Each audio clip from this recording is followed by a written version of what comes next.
Vamos a comenzar ahora la exposición de un tema bastante urticante, porque toca algunos intereses, algunos poderes del mundo moderno, del mundo de nuestro tiempo, y es el tema de la masonería, el sentido de la masonería, más que hacer una historia de la masonería, un poco cuál es el contenido de la masonería, y ver si en la actualidad la masonería ha perdido su virulencia, su sentido anticatólico, y sea posible aceptarla o no aceptarla como movimiento ideológico. Me voy a basar sobre todo en lo que me parece el mejor estudio logrado sobre la masonería, y es una encíclica, una gran encíclica que publicó el Papa León XIII hace ya más de un siglo, que se llama Humanum Genus. Si bien tiene más de un siglo, tiene plena actualidad, me parece, ya que los problemas que trata no son reductibles a lo que sucedía en la época de su pontificado, sino que tienen plena aplicación en lo que acontece en la actualidad.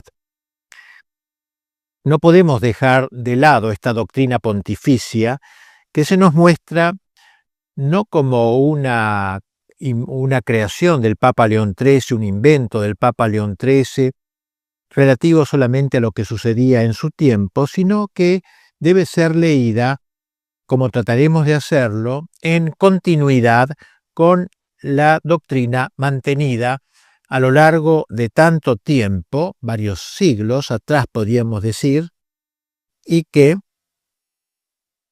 proclama una verdad ineludible que hace a la pervivencia misma de las naciones y a la capacidad de propagación de la Santa Iglesia. Vamos a tratar, pues, de dar forma a las principales enseñanzas de la encíclica, aplicándolas luego a la situación actual y a la actitud actual de la Iglesia frente a la masonería.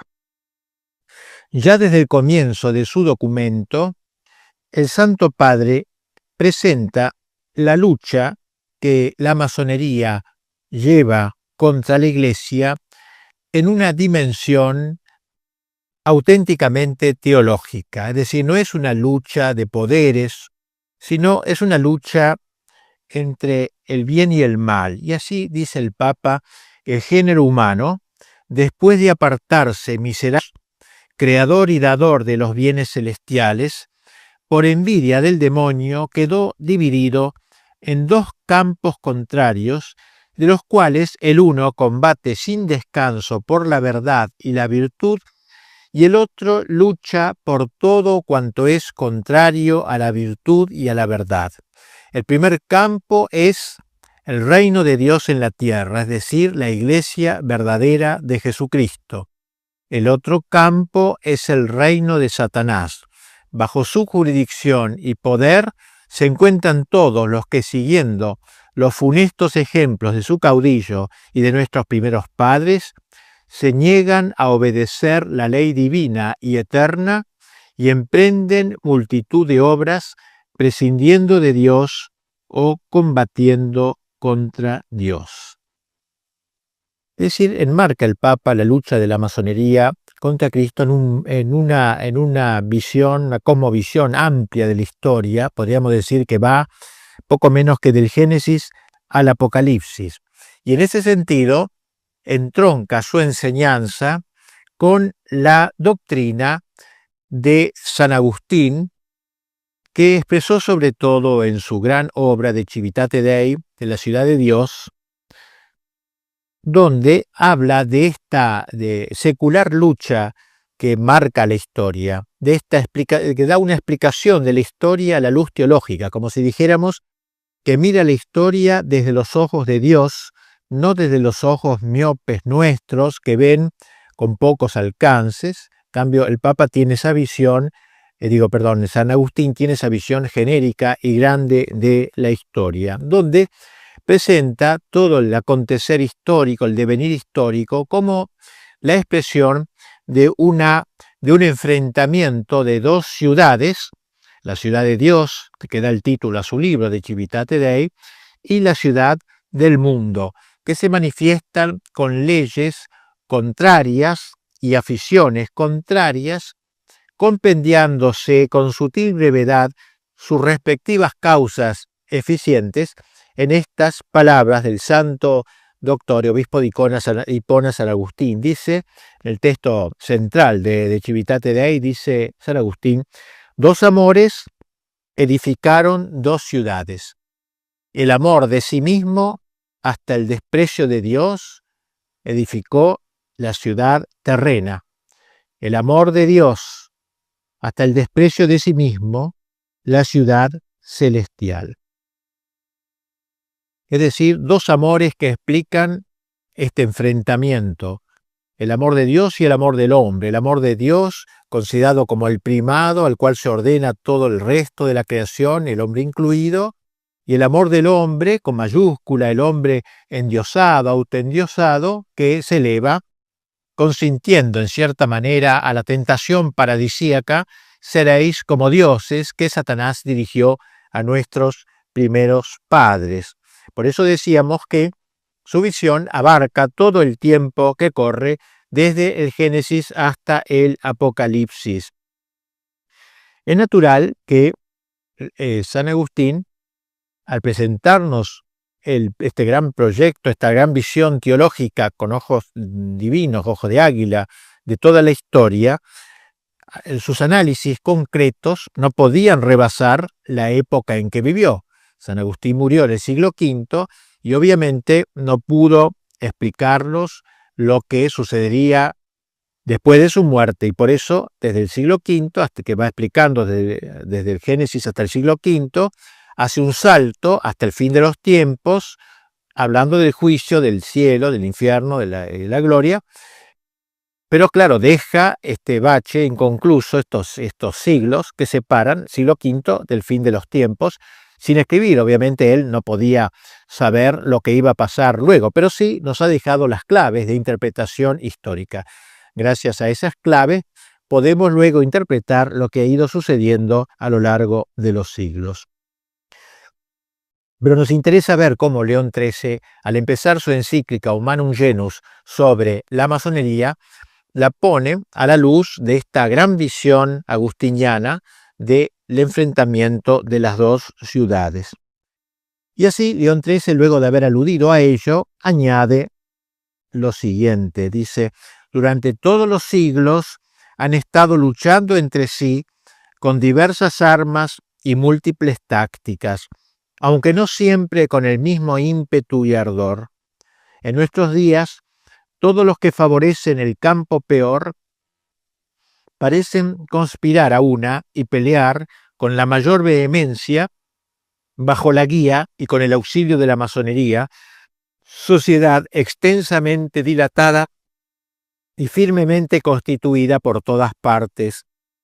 No disimulan ya sus propósitos, se levantan con suma audacia contra la majestad de Dios, maquinan abiertamente la ruina de la Santa Iglesia con el propósito de despojar enteramente, si pudiesen, a los pueblos cristianos de los beneficios que le ganó Jesucristo, nuestro Salvador. Es decir, entonces esta lucha agustiniana se extiende a lo largo de todos los siglos. Todos los siglos han luchado estos dos contendientes con todas sus fuerzas, pero no siempre con el mismo ímpetu y ardor. Y dice cómo todas las fuerzas del mal, todo lo que favorece en el campo peor, dice, parecen conspirar bajo la guía de la masonería. Así que ya ahí nos marca cómo este enfrentamiento de las dos ciudades se encuentra en uno de sus campos, el campo de Dios, la guía de la Iglesia, la guía del Magisterio, la guía de Cristo, y del campo de las fuerzas del mal, la guía del demonio, y en la tierra de la masonería. Así creo que ya desde el principio vemos cómo el Papa enmarca este estudio en una visión teológica y no meramente sociológica, o considerar la masonería simplemente como una asociación más en la historia, sino como una promotora, como una guía de todas las fuerzas que conspiran contra el Evangelio y la evangelización. La base que justifica el juicio condenatorio que de la masonería ha pronunciado el Santo Padre reside, y esto queremos destacarlo fuertemente porque creemos que es lo esencial, reside, digo, en la conexión intrínseca de la masonería con los principios del naturalismo. Dice el Papa, todo su empeño se reduce a traducir en los hechos las teorías del naturalismo. ¿Qué es el naturalismo? Es una corriente moderna, pero que comenzó con mucha claridad a manifestarse en los siglos XVII, pero sobre todo XVIII y parte del XIX, en donde hay una exaltación de la naturaleza del hombre en detrimento del orden sobrenatural. Sabemos nosotros los cristianos que en el mundo hay todo un orden natural, que es el orden de las cosas de la tierra, el orden de las personas que vivimos acá, de la economía, de la política, del arte, de la cultura, todo el orden temporal vive en ese orden natural. Es decir, natural significa que hubiera brotado instintivamente de los hombres tal cual Dios los ha creado en su naturaleza. El hombre por naturaleza tiene que trabajar en economía, tiene que hacer política, preocuparse por el bien común, tiene que trabajar en el arte, la cultura, en fin, todo lo natural, lo que brota naturalmente del hombre. Pero además de eso, los cristianos sabemos que existe un orden sobrenatural. La palabra lo indica, un orden que está por encima de la naturaleza y que es el orden del trascendental, el orden de la trascendencia, el orden gratuito, que Dios no estaba obligado a dar al hombre por ser hombre, sino que lo ha agregado, lo ha añadido en cierta manera. Por eso decimos sobrenatural. Pues bien, el naturalismo es un movimiento que se ha propuesto, digamos así, erradicar de la visión del hombre todo el orden sobrenatural. Que el hombre no crea que no existe más que el orden natural. Y todo llamado a lo sobrenatural es una utopía, una ilusión que debe ser borrada de la faz del hombre de cultura. El hombre que tiene cierta cultura, ciertas luces, el hombre iluminado del iluminismo, no puede creer en la existencia de un orden sobrenatural, solo vale el orden natural. Pues bien, el naturalismo es la doctrina que exalta la naturaleza.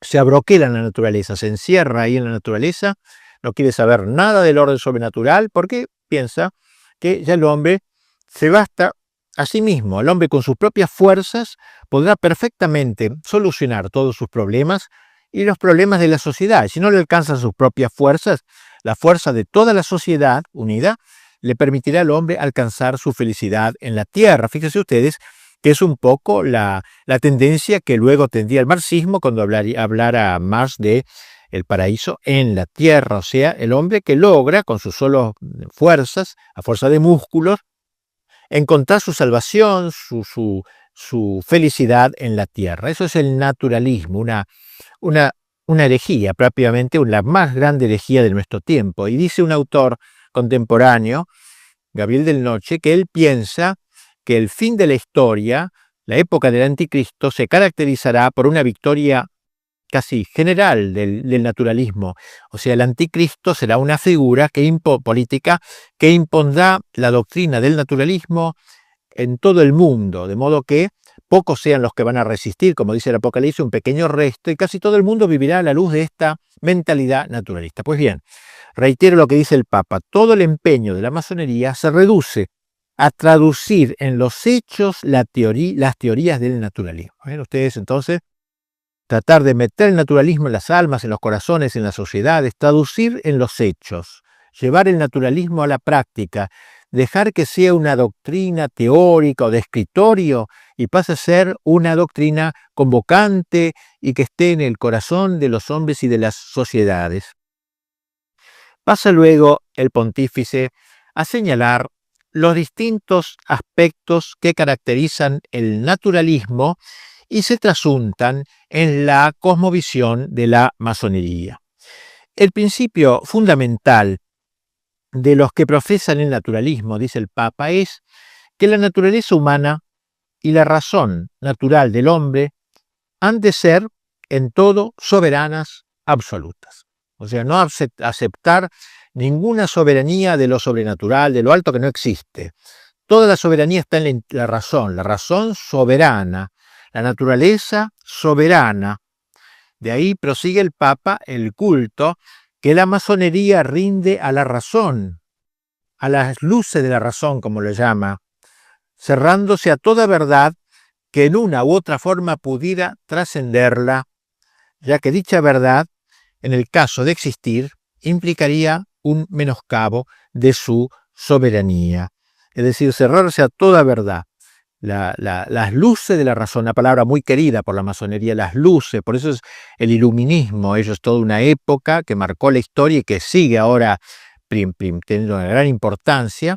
Entonces, la masonería rinde a la razón esa gloria, digamos así, y piensa que cualquier aceptación de una verdad que no venga de la razón, por ejemplo, que venga de la revelación, que venga de lo alto, va en menoscabo de la soberanía. Hay una soberanía, hay un señorío de la razón, la diosa razón. Recuerden ustedes que en la Revolución Francesa fue exaltada, que incluso llegó hasta el extremo delirante, tragicómico, de poner en la Catedral de Notre Dame, la Catedral de París, sacar la imagen de la Virgen, Notre Dame, Nuestra Señora, sacarla y poner en su lugar a una prostituta como símbolo de esta razón, frente a la cual los allí presentes incensaban como si fuera una diosa, la diosa razón les llamaron. Decimos que es una expresión estúpida, aberrante, pero que sin embargo muestra esa intencionalidad, digamos así, de destronar lo sobrenatural y entronizar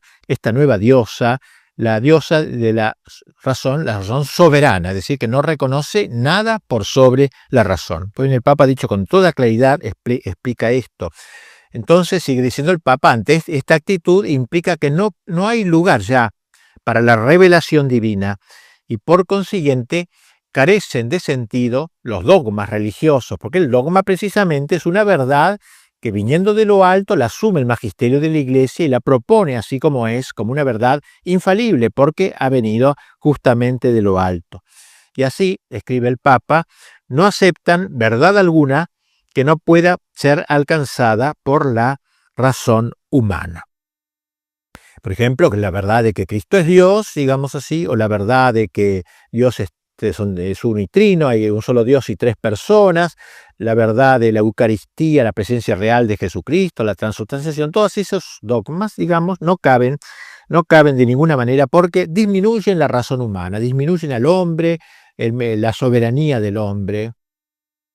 Ahora bien, como es oficio de la Iglesia Católica guardar enteramente y en su íntegra pureza no sólo el depósito de la doctrina revelada directamente por Dios, que trasciende infinitamente los logros más elevados de la razón, sino también la autoridad del magisterio y de los demás medios sobrenaturales para la salvación, dice el Papa, de ahí que todo el ataque iracundo de estos adversarios se haya concentrado sobre la Iglesia. Quisiera destacar bien esta idea del Papa que me parece muy profundo. La masonería no es ante todo un ataque contra la Iglesia, un deseo de destruir el cristianismo, el catolicismo. La masonería es ante todo un ataque en pro del naturalismo. Esto es lo esencial de la masonería. Pues un masón a lo mejor podrá decir que cree en Dios, etcétera, que cree en el bienestar humano, que cree en la felicidad del hombre, pero no tocarle este tema. Esto es lo central de la masonería, el naturalismo, no luchar contra la Iglesia. Esto segundo. Lucha contra lo revelado, contra lo sobrenatural, y por eso lucha contra esto. Es una consecuencia, lucha contra la Iglesia. Pero no ha nacido la masonería para luchar contra la Iglesia, sino para implantar en el mundo el naturalismo, y eso implica atacar al principal defensor del orden sobrenatural, que es la Iglesia Católica. Ahí se explica mejor el sentido de esta lucha, que como se ve es una lucha teológica, no es una lucha sociológica, política, que se puede explicar por razones temporales, sino que es algo mucho más profundo y más, podríamos decir, no tengamos miedo de decirlo, diabólico, o sea que, como lo ha dicho también de algún modo el Papa. Bien, afirma el Papa que eso es lo que los ha llevado a perseguir abiertamente a la Iglesia en varias naciones, oprimiendo al clero con leyes inicuas, suprimiendo o dispersando cuando tenían poder las órdenes religiosas y sobre todo atacando a la Santa Sede y al Romano Pontífice. Destaquemos la sutileza, y pienso que esto es muy importante frente a algunas interpretaciones ingenuas quizá de todos estos problemas y de la misma masonería como tal. Digo, la sutileza con que el documento del Papa que estamos comentando, más allá de los episodios anecdóticos, analiza el sentido profundo que se encubre en el ataque de la masonería contra la Iglesia. De lo que se trata en última instancia es, insisto una vez más porque me parece tan fundamental, es del ataque de lo natural en rebelión contra lo sobrenatural, de la razón contra la revelación, o del racionalismo, si se quiere, contra la revelación. Pero el Papa da un paso más.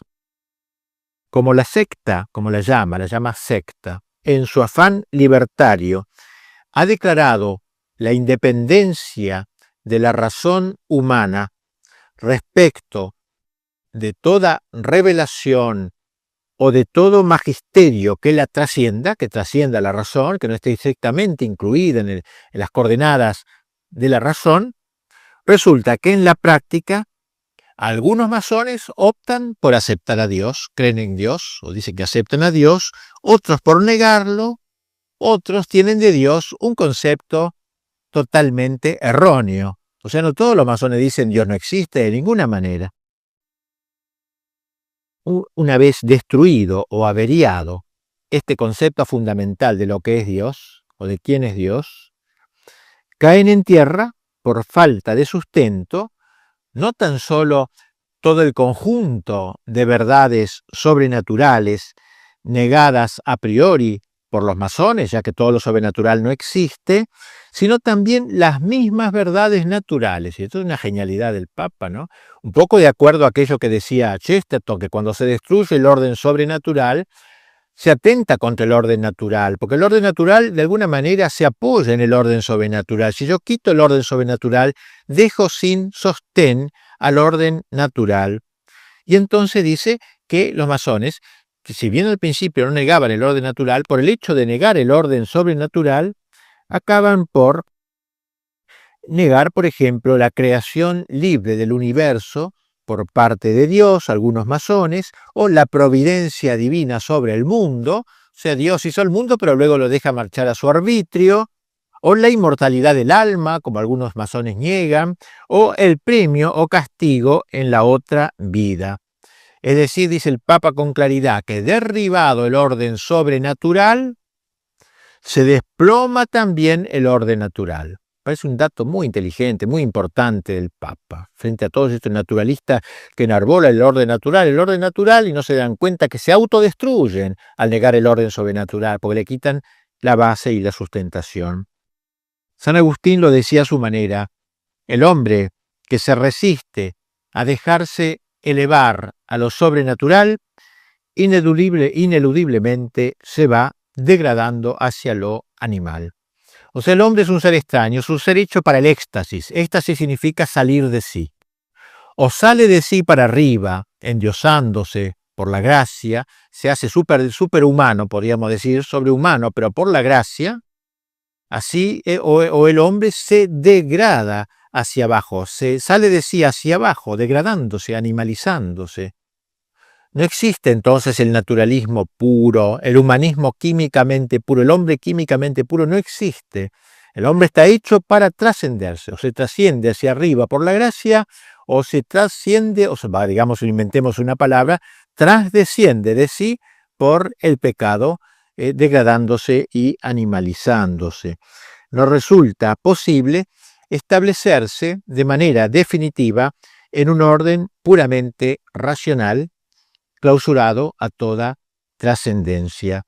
Al cerrarse a lo suprarracional, el hombre se vuelve infrarracional. Creo que esta es una genialidad del Papa León XIII en su encíclica, haber mostrado cómo la masonería, al exaltar el orden sobrenatural en la negación del orden sobrenatural, destruye al hombre, a ese hombre al que trata al que inciensa, a ese hombre escrito con mayúscula, al hombre de los derechos del hombre, a la soberanía del hombre, a la soberanía de la democracia, la soberanía del pueblo, toda esa soberanía que inventa sobre todo el pensamiento masónico, digamos así, el Papa demuestra su vacío, su inanidad, su vacuidad total.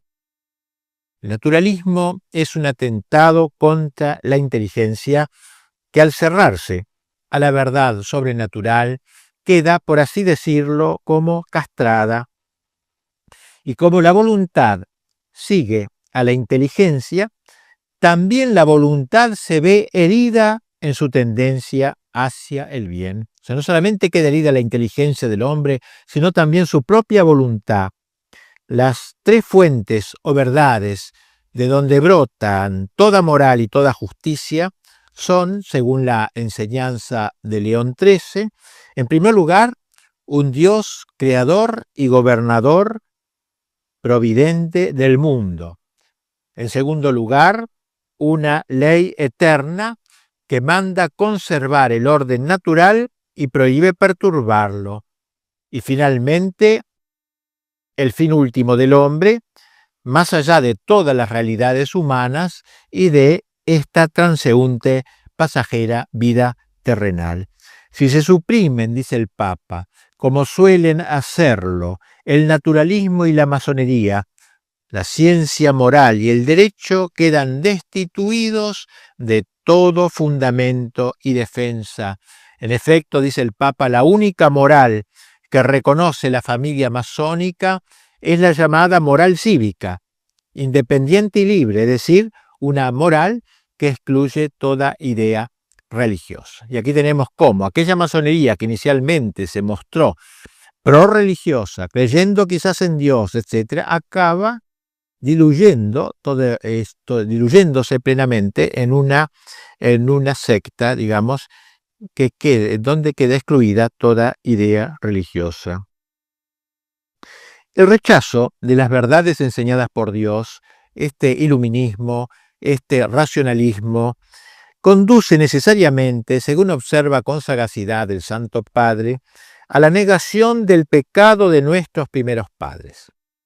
O sea, al hecho de que la naturaleza del hombre nace dañada por el pecado de origen comunicado de padres a hijos y consiguientemente lleva a la negación de una naturaleza debilitada y proclive al pecado. Claro, si no hay pecado original, la naturaleza del hombre no ha sido tocada, no ha sido herida, averiada por el pecado, el hombre nace perfecto cuando nace. Poco la idea de Rousseau, el hombre naturalmente bueno, que lo hace malo en la sociedad. No hay ninguna cosa previa, no hay ningún pecado original, no hay nada con que haya nacido malo.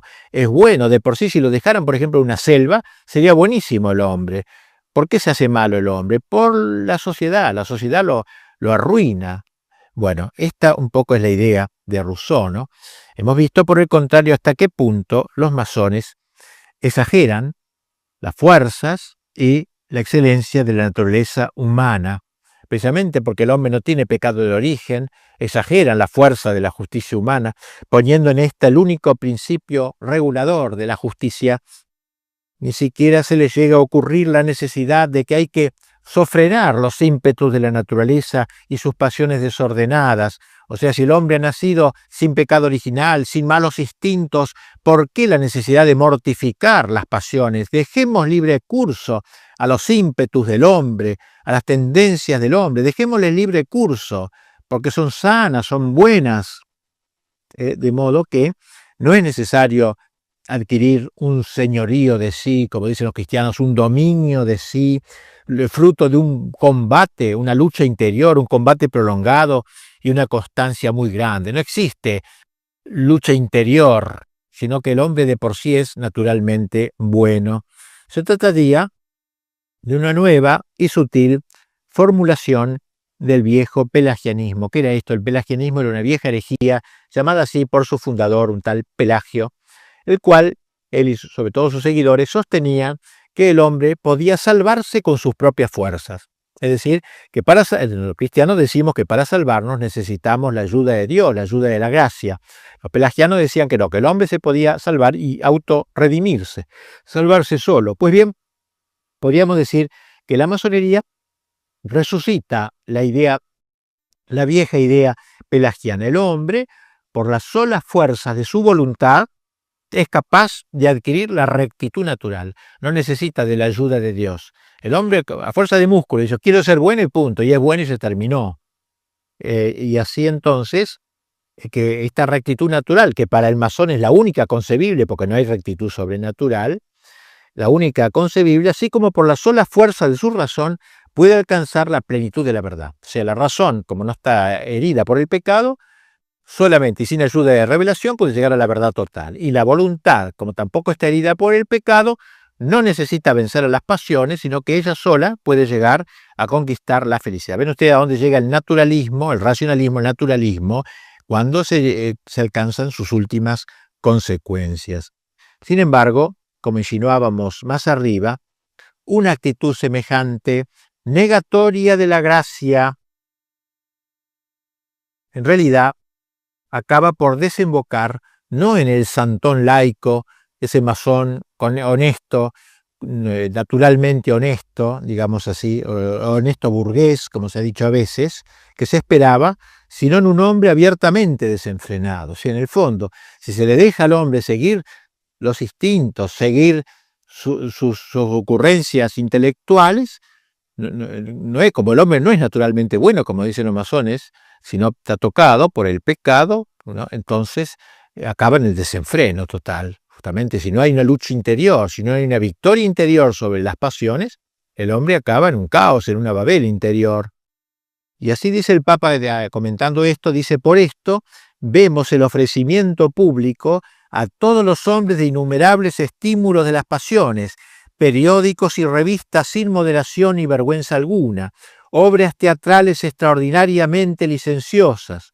Al obrar así, proceden criminalmente, pero son consecuentes consigo mismos todos los que suprimen la esperanza de los bienes eternos y la reducen a los bienes caducos, hundiéndola en la tierra. Hunden su esperanza en la tierra. Linda la fórmula del Papa, ¿no? Hunden su esperanza en la tierra. La esperanza justamente que es hacia el más allá, que es una virtud teologal, que nos hace esperar en Dios, en el cielo, etc. Estos señores ponen la esperanza en la tierra, la hunden en la tierra, y esto produce este desenfreno que se muestra en los periódicos, en el cine, en todos lados, ¿no? En donde, pero son consecuentes consigo mismos, dice el Papa, claro, porque si niegan el orden sobrenatural y niegan que el hombre nazca con el pecado original, estas son las consecuencias lógicas de tales pensamientos. Me parece que el Papa desnuda claramente el contenido de la masonería, que se muestra tan caballeresca, tan gentilhombre, etcétera, y muestra como un espantapájaros. Si se le saca, lo que queda en el fondo es un dos palos atravesados, no queda nada. El naturalismo doctrinal y moral que inspira todo el quehacer de la masonería tiene consecuencias asimismo en el orden social. Por lo que toca a la sociedad doméstica, la doctrina naturalista reduce el matrimonio a la categoría jurídica de un mero contrato entre un hombre y una mujer, cuyo vínculo, enteramente sujeto a la autoridad civil, es legalmente rescindible según la voluntad de los contrayentes. De ahí como la masonería siempre ha estado a la cabeza de toda lucha a favor del divorcio, precisamente por esto, porque el matrimonio es un contrato libre. Yo ahora lo hago con una mujer o con un hombre determinado, y luego, si dentro de 10 años no me encuentro bien o dentro de 15 días no me encuentro bien, lo rescindo, como cualquier contrato, lo puedo rescindir. Claro, ese es el fundamento del divorcio, que antes no existía y se fue metiendo poco a poco en buena parte, en varios países, por directa instigación de la masonería. Y en lo que atañe a la educación de los hijos, el naturalismo prohíbe enseñarles, o la masonería, cosa alguna como cierta y determinada en materia de religión. No hay que enseñar religión a los chicos. Cada cual, al llegar a la adolescencia, escogerá lo que prefiera. Y así escribe el Papa, los masones están de acuerdo con estos principios. No solamente están de acuerdo, sino que se empeñan hace ya tiempo por introducir estos principios en la moral de la vida diaria, lo que hemos dicho, o sea, meter el divorcio en las leyes, en la vida diaria, meter también, quitar la enseñanza religiosa en los colegios, la enseñanza laica, todas estas banderas que han ido sacando los masones, por ejemplo, en el siglo XIX, casi en un país tras otro, se veía una mentalidad, un grupo mundial que iba dirigiendo las campañas, en ese momento el aborto, la enseñanza laica. En confirmación de lo cual señala el Papa cómo algunos estados ya han introducido, dice el Papa, la ley del divorcio y otros están trabajando para ello. Esto hablaba él en 1880 y pico. Para el mejor logro de sus objetivos, la masonería intenta el monopolio en la educación de la juventud también. Con eso la va a formar en esta mentalidad, tratando de imposibilitar toda intervención de la Iglesia en dicho campo. O sea, la Iglesia que no se meta en los colegios, enseñanza laica. Y en varios lugares, dice el Papa, ha logrado que toda la educación de los jóvenes esté en manos de los laicos y que al formar los corazones infantiles nada se diga de los grandes y sagrados deberes que unen al hombre con Dios. Es decir, se le oculta al niño esta ligazón con el orden sobrenatural. Enseñanza laica, es decir, echar a los religiosos. En algunos momentos la masonería logró la expulsión de órdenes religiosas para, de alguna manera, poner toda la educación en manos de gente de su campo.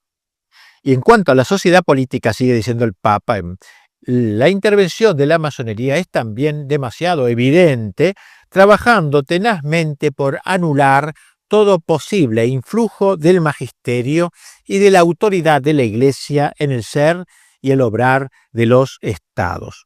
Con este fin, señala el Santo Padre, la masonería los masones organizan conferencias y suscitan movimientos de opinión en pro de la separación total de la Iglesia y del Estado, que fue también otro de los eslogans de la masonería. Antes estaba unida la Iglesia y el Estado, colaboraban, ya que tenían súbditos comunes, trataban de entenderse entre ellos para que el súbdito no estuviera en una situación de esquizofrenia, digamos, por un lado el Estado le manda una cosa, la Iglesia otra, etcétera.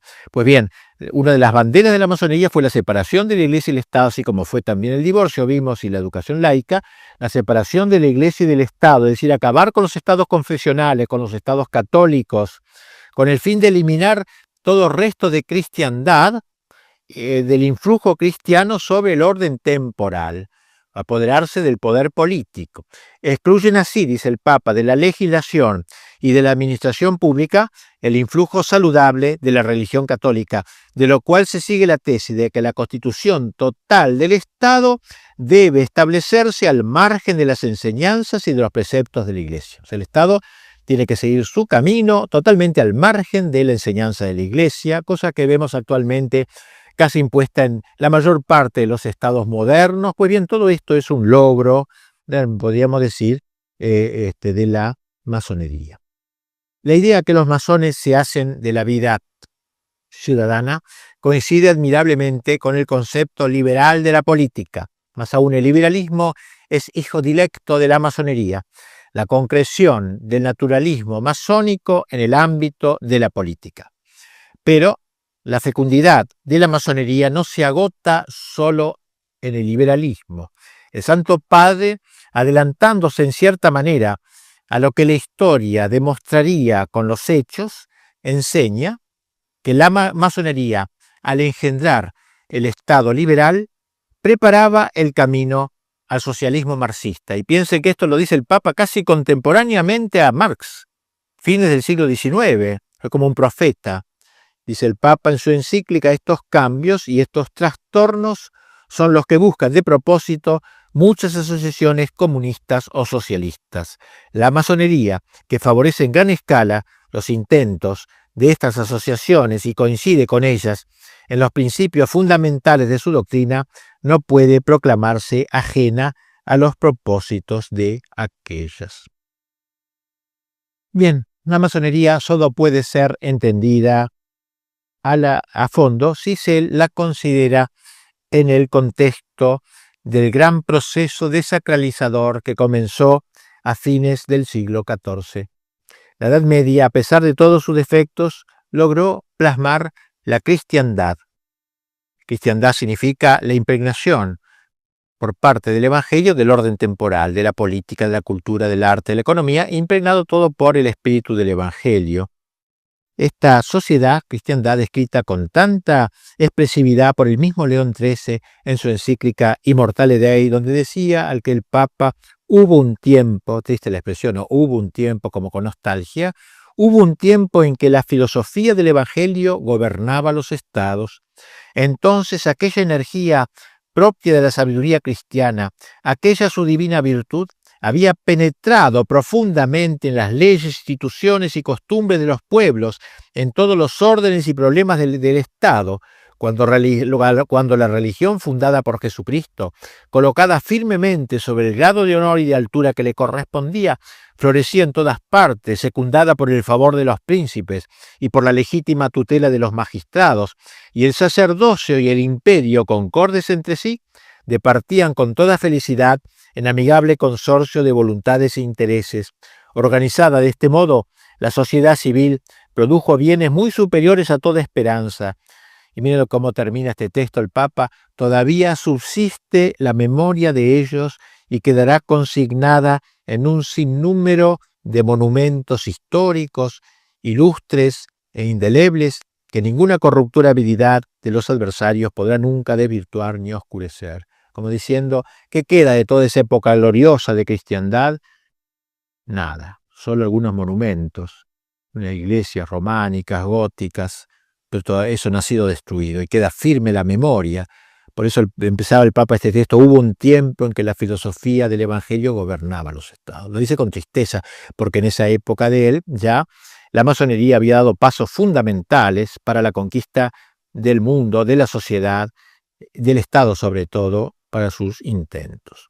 La destrucción de todo resto de cristiandad es aquí el gran designio de la masonería, de la cristiandad, no solo de la iglesia, sino de la cristiandad. Es decir, tratar de quitar todo influjo, digamos, del Evangelio en el orden temporal. Y si ahora quedan pequeños bastiones donde todavía existe ese influjo, hay que erradicarlos lo antes posible. Pues bien, tal sería la enseñanza del Papa. Y tras exponer el programa de la masonería, el Papa señala los logros que ésta ha ido consiguiendo. Dice el Santo Padre: en el espacio de siglo y medio, la masonería ha alcanzado rápidamente un crecimiento superior a todo lo que se podía esperar, e infiltrándose de una manera audaz y dolosa en todos los órdenes del Estado, ha comenzado a tener tanto poder que casi parece haberse convertido en dueña de los estados. Y así entonces, la ofensiva masónica, constante e implacable, en orden a destruir tanto la religión como la Iglesia y resucitar, después de 18 siglos, la moral y la doctrina del paganismo, su rechazo, dice el Papa, de los beneficios que con tanta bondad alcanzó Jesucristo, no solo para cada hombre en particular, sino también para cuantos viven unidos en la familia, en la sociedad civil, tal ofensiva y tal rechazo no son comprensibles, como dijimos al comienzo, sino la luz del gran combate teológico al que aludíamos antes, al combate de las dos ciudades en lenguaje agustiniano o de las dos banderas en lenguaje ignaciano. En este insensato y abominable propósito, dice fuerte y vigorosamente el Papa, parece revivir el implacable odio y sed de venganza en que Satanás arde contra Jesucristo. El Papa nos decía al principio de su encíclica que si bien esta prolongada lucha había tomado muy diversas formas en el curso de los siglos, en nuestros días todo lo que están en la ciudad perversa parecen conspirar a una y pelear con la mayor vehemencia bajo la guía y con el auxilio de la masonería. Bien, frente a esta ofensiva, a esta actitud ofensiva, nosotros tenemos que reaccionar, dice el Papa. Tenemos que enfrentarnos con un enemigo astuto y doloso. No es como otros enemigos más francos, como pudieron ser los bárbaros cuando invaden Europa o el Islam, sino que son tan metidos en la sociedad occidental, tan metidos dentro de la cristiandad, enemigo astuto, doloso, que halagando los oídos de los pueblos, dice el Papa, y de los gobernantes, se ha cautivado a los unos y a los otros con el cebo de la adulación y de las suaves palabras.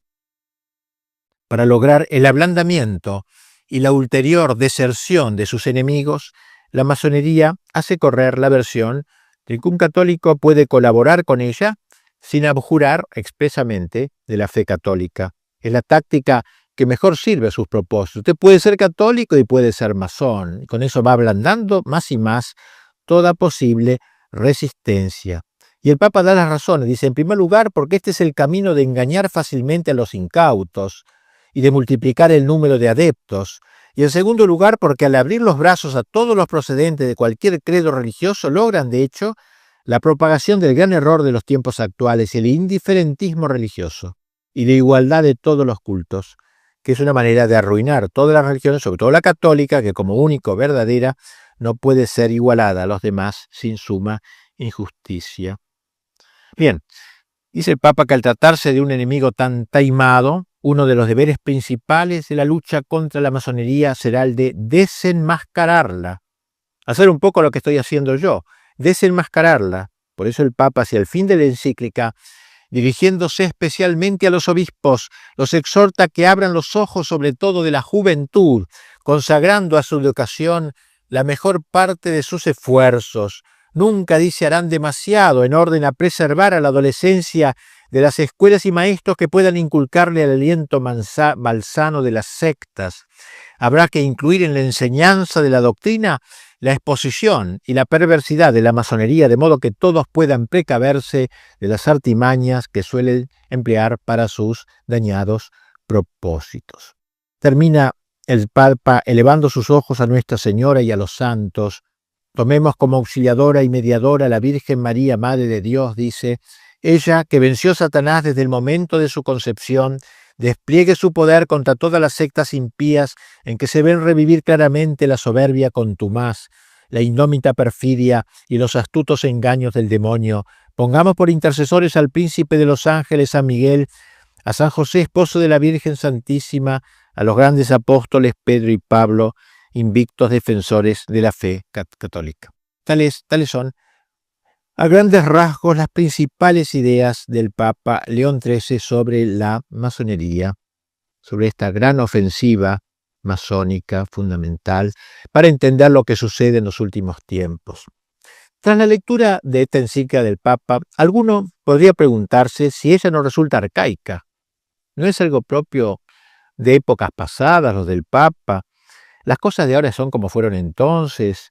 La Iglesia no es en nuestros días más condescendiente, la masonería no habrá cambiado y se habrá hecho potable. Pues bien, esto mismo se preguntó después del Concilio Vaticano II, la Conferencia Episcopal Alemana. Y así, entre los años 1970 y 1974 y 1980, tuvieron lugar, por su encargo, y en unión con las grandes logias unificadas de Alemania, largas conversaciones entre la Iglesia Católica y la francmasonería de Alemania con el fin de verificar si la posición de la francmasonería se había modificado de modo tal que en adelante fuera posible aceptar la compatibilidad entre la pertenencia a la francmasonería y la pertenencia a la Iglesia. Así que un dato interesante para ver la actualidad de aquella encíclica un poco vieja del Papa. Y luego de un estudio serio de los 3 primeros grados del ritual francmasónico, ustedes saben que hay 33 grados. Los 3 primeros grados son los más inocuos, digamos, los más suaves, podríamos decir. La Iglesia encontró en estos 3 primeros grados oposiciones fundamentales e insuperables y publicó en 1981 un documento que concluye de la siguiente manera. La francmasonería no ha cambiado en su esencia. La pertenencia a la francmasonería pone en cuestión las bases de la existencia cristiana. El examen profundizado de los rituales masónicos y de las reflexiones fundamentales de la francmasonería, así como la concepción incambiada que la francmasonería tiene de sí misma, dejan en claro lo siguiente, 2 puntos, claramente aquí. La pertenencia a la Iglesia Católica y la pertenencia simultánea a la francmasonería son incompatibles. El párrafo citado es el que concluye un largo análisis que lo fundamenta, dando las razones de dicha incompatibilidad. No tenemos tiempo de hacerlo, pero estas razones abarcan, ante todo, el concepto de verdad que tiene la francmasonería, en realidad, ¿no? Un concepto completamente diverso al católico, el concepto de verdad. En segundo lugar, el concepto de religión que hay en la francmasonería, donde todas las religiones, para los masones, no son sino tentativas concurrentes para expresar la verdad de Dios, pero en realidad no puede haber ninguna religión verdadera, única verdadera. Y por eso la masonería impone a sus miembros, para evitar estos problemas, discutir sobre el tema religioso. Dicen los obispos alemanes, el concepto de religión, donde todos los hombres están de acuerdo, implica una concepción relativista de la religión que no es compatible con la convicción fundamental del cristianismo. O sea, para la masonería, todas las religiones están de acuerdo, hagamos un conjunto, un cóctel de religiones o una cosa por el estilo. También el concepto de Dios diverge en la francmasonería con la Iglesia. En los rituales masónicos, el concepto del gran arquitecto del universo, como lo llaman a Dios, ocupa un lugar central y no es una cuestión solamente de nombre. El gran arquitecto del universo es para los masones, dicen los obispos alemanes, un ello neutro, indefinido y abierto a toda comprensión. Cada uno puede imaginar a Dios como quiera, tanto el cristiano como el musulmán, y a negar la existencia de un Dios personal, o sea, el Dios como algo vaporoso. El masón no puede sino contentarse con la sensibilidad religiosa.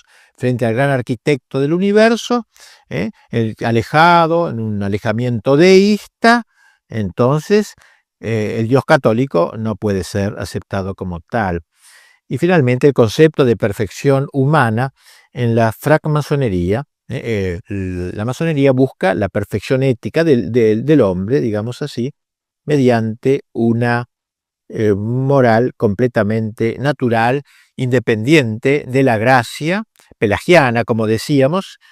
Esta idea se aparta completamente del sentido católico de la justificación del hombre y hace eco a la tentación pelagiana del seréis como dioses paradisíaco. Los 3 grados iniciales de la masonería, al pretender otorgar la iluminación y la victoria sobre la muerte, hacen innecesarias los sacramentos, porque el hombre no necesita de la gracia, ni de la penitencia, ni de la Eucaristía. En fin, otras cosas que serían más largos de desarrollar. Así también, diversos episcopados de aquel tiempo se manifestaron contra la masonería. Otra dificultad que ha aparecido últimamente, en la cual se toman algunas personas para creer que la masonería ahora ya es aceptable y ya ha dejado de ser enemiga de la religión y de la Iglesia, es que hace unos años, unos 15 años, se desató una polémica en torno al canon 2335 del Código de Derecho Canónico vigente hasta el año pasado, donde se golpeaba con la excomunión a quienes se inscribían en las asociaciones masónicas. Decía que el texto del viejo código, los que dan su nombre a la secta masónica o a otras asociaciones del mismo género que maquinan contra la Iglesia o contra las potestades civiles legítimas, incurren ipso facto en excomunión reservada a la sede apostólica. Con motivo de dicha polémica, de decir, bueno, eso ya se acabó porque en el nuevo código no aparece la excomunión, la Congregación para la Doctrina de la Fe promulgó una nota que dice lo siguiente: con fecha 19 de julio de 1974, la Congregación de la Fe escribía algunas conferencias episcopales una carta privada sobre la interpretación del canon 2335 del Código, que prohíbe a los católicos bajo pena de excomunión inscribirse en las asociaciones de la francmasonería. Puesto que esta carta, que se hizo de público conocimiento, dio lugar a interpretaciones erróneas y tendenciosas, esta congregación confirma y precisa lo que sigue. 1. La actual disciplina canónica no ha sido modificada en nada y conserva todo su vigor. 2. Por lo mismo, ni la excomunión ni las otras penas previstas están abrogadas. 3. Lo que en esta carta se refiere a la interpretación que hay que dar al canon en cuestión debe ser comprendido, según las intenciones de la congregación, como un simple recuerdo de los principios generales de la interpretación de las leyes penales para la solución de los casos de personas particulares que pueden estar sometidas al juicio de los obispos. Por el contrario, no estaba en la intención de la congregación remitirse a las conferencias episcopales para que ellas profiriesen públicamente un juicio de carácter general sobre la naturaleza de las asociaciones de la francmasonería que implicase derogaciones a las normas antedichas. Y esto acontecía antes de la promulgación del Código de Derecho Canónico, que en esos momentos estaba en estudio. El nuevo código, el último, el que está en vigor ahora, promulgado después del concilio, no incluye, digámoslo, seamos sinceros, no incluye en la lista de los excomulgados a los que integran la francmasonería, lo que condujo, claro, otra vez a dudar. ¿Qué es lo que pasa? Bueno, la misma congregación sale al paso de esta objeción con un nuevo documento donde dice: se ha presentado la pregunta de si ha cambiado el juicio de la Iglesia respecto de la masonería, ya que el nuevo Código de Derecho no está mencionada expresamente como lo estaba en el código anterior. Esta sagrada congregación puede responder que dicha circunstancia es debida a un criterio de redacción seguido también en el caso de otras asociaciones que tampoco han sido mencionadas por estar comprendidas en categorías más amplias. Por tanto, no ha cambiado el juicio negativo de la Iglesia respecto de las asociaciones masónicas, porque sus principios siempre han sido considerados inconciliables con la doctrina de la Iglesia. En consecuencia, la afiliación a las mismas sigue prohibida por la Iglesia. Los fieles que pertenezcan a asociaciones masónicas se hallan en estado de pecado grave y no pueden acercarse a la Santa Comunión, etcétera, ¿no? O sea, no están directamente excomulgados, pero no pueden acercarse a comulgar. Las cosas están claras, pues la masonería sigue prohibida a los católicos, sus principios siguen siendo inconciliables con los de la Iglesia, y la pertenencia a su fila supone pecado grave que excluye la comunión sacramental. El único cambio introducido consiste en que el masón arrepentido no tiene en adelante que pedir absolución al Papa, sino que podrá recibirla de cualquier sacerdote. Así que la Iglesia sigue manteniendo su oposición a la secta. La masonería, por su parte, sigue siendo la enemiga de la Iglesia, de la cristiandad y de las patrias católicas. Desgraciadamente, sus metas se están logrando en buena parte. Ya no es necesario estar afiliado a la masonería para profesar los ideales masónicos, naturalistas y laicistas. Baste pensar, por desgracia, que el común de la gente, según acepta estas ideas, es como la mentalidad general. Ahora todo el mundo vive estas ideas del naturalismo, ¿no? Aunque no esté afiliado a la masonería, y en ese sentido ha habido un gran triunfo social de ellos. Pero esta victoriosa infiltración de la masonería en la sociedad de nuestro tiempo e incluso en el interior de la Iglesia solo debe servirnos para oponernos a ella con más intrépida decisión. Enfrentarla con todos los medios lícitos que están a nuestro alcance es un deber de todos los católicos que quieran de veras llamarse militantes. Si les gustó el video, aparte de suscribirse, activar la campanita y comentar, en la descripción de este video se van a encontrar con el link de la plataforma Patreon, un modo concreto de apoyar este apostolado que intenta hacer una contrarrevolución cultural y espiritual. Dios les bendiga y que no te la cuenten.